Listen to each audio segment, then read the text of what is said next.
Weeks now, weeks. Actress Rose McGowan, she was the star of shows like Charmed. She's had a lot to say, a lot. Among her list of accusations that she and other women were harassed, assaulted, and in some cases, including her own, allegedly raped by movie producer Harvey Weinstein. Investigators in multiple cities are taking these and other claims very seriously now.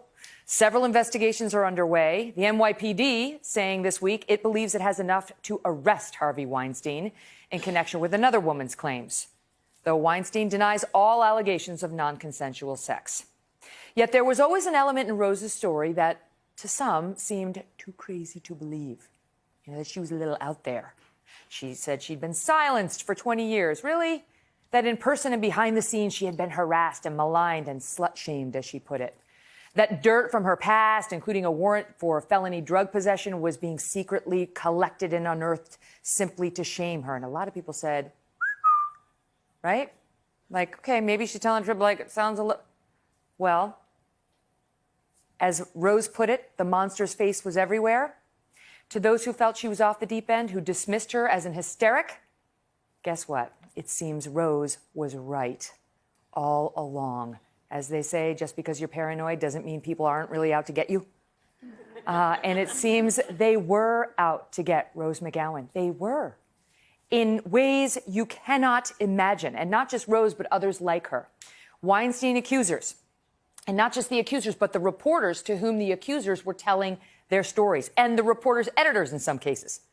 According to the latest reporting by Ronan Farrow in The New Yorker, came out late last night, citing dozens of pages of documents and 7 anonymous people directly involved, there was a secret, sophisticated, concerted conspiracy of intelligence-gathering operatives working together to intimidate, humiliate, and silence those who were accusing Harvey Weinstein. How? With former Israeli Mossad agents, identified targets, undercover aliases, espionage companies. In other words, in perhaps terms Harvey Weinstein might better understand, as of yesterday, the script became the Bourne Identity, the real-life one. There are details that astound in this matter, and we're going to get into those in a minute. But here is one. I'm going to try to get through this in one breath. You ready? Here is the allegation.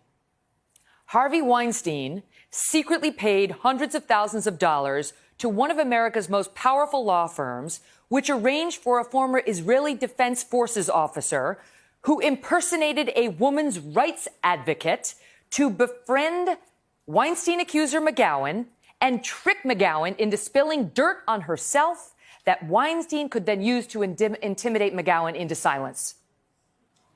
Can you believe, right?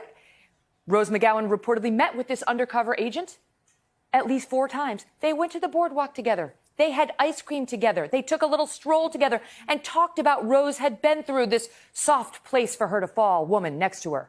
And it was all a setup. The woman was a fraud.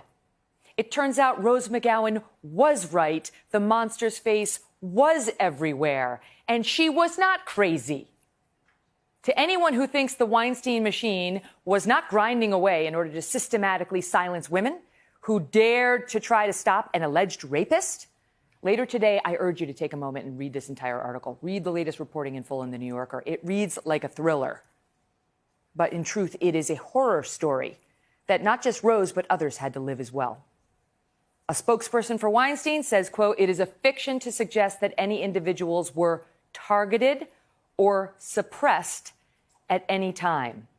But we're going to talk about what's already on the record now and what's already been admitted by Weinstein's own lawyer, a guy you may remember named David Boies. Remember him? He argued Bush v. Gore for Gore. He lost.